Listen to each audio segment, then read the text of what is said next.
They say breed the best to the best and hope for the best. Vekoma broke well on the outside. But you don't expect to get speed like this. It is Vekoma, the one to catch. Vekoma has a 5-length lead in this grade 1 corner.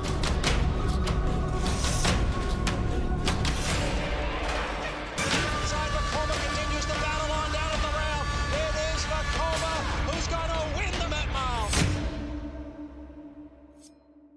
Hello, everybody. Time for another edition of the Daily Racing Form Kentucky Derby Clock Report, brought to you by Spendthrift Farm, the home of 2020 Derby winner and Horse of the Year, Authentic. Another gorgeous day here in Louisville. A little on the crisp side this morning. Temperature got down actually to 40 degrees around 7 o'clock, 6:30 this morning.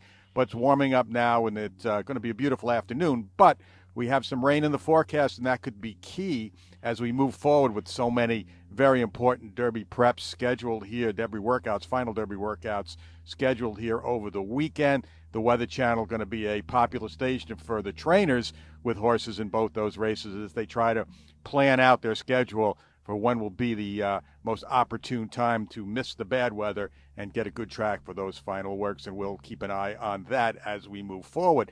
Today, there were two Derby works, really one of note. Crown Pride, as we mentioned yesterday. Rich Strike also worked, but he's going to need a lot of help to get into the Derby field. He's 3 or 4 rungs down on the also eligible list at the moment. But Crown Pride's a horse that everybody seems to be talking about. He's really become one of the buzzed horses of this year's Derby at the moment, maybe along with Zandon off that big work at Keeneland the other day.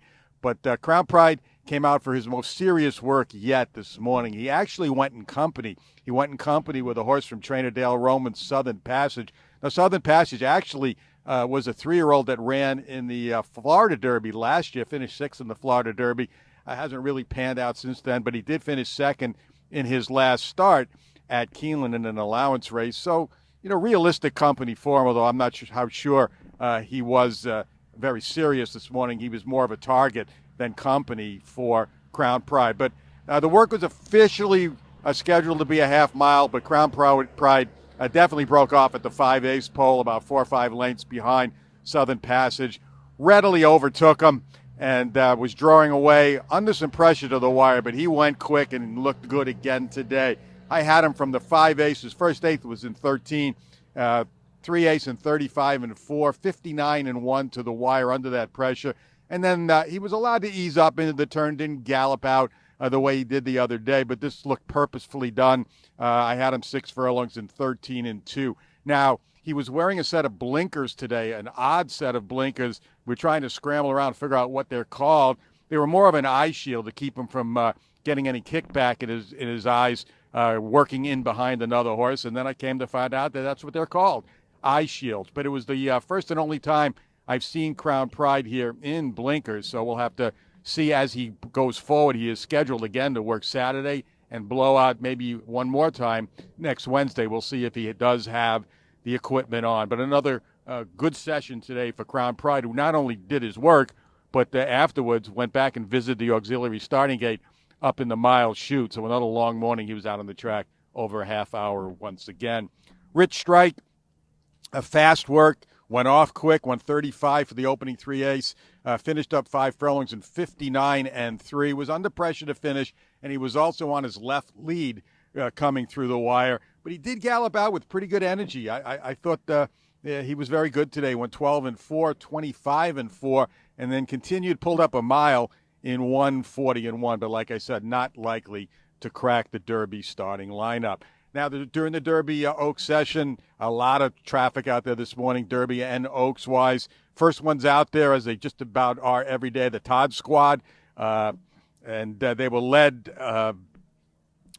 by, I thought, Mo Donegal, who, to me, just has made a great impression. He hasn't done anything flashy, but I just like the way he looks. He actually was the second one out behind Charge It, who also looked good again today, too. But Mo Donegal just seems to catch my eye. And again, nothing special that he does. He just looks good out there every day since his work here over the weekend.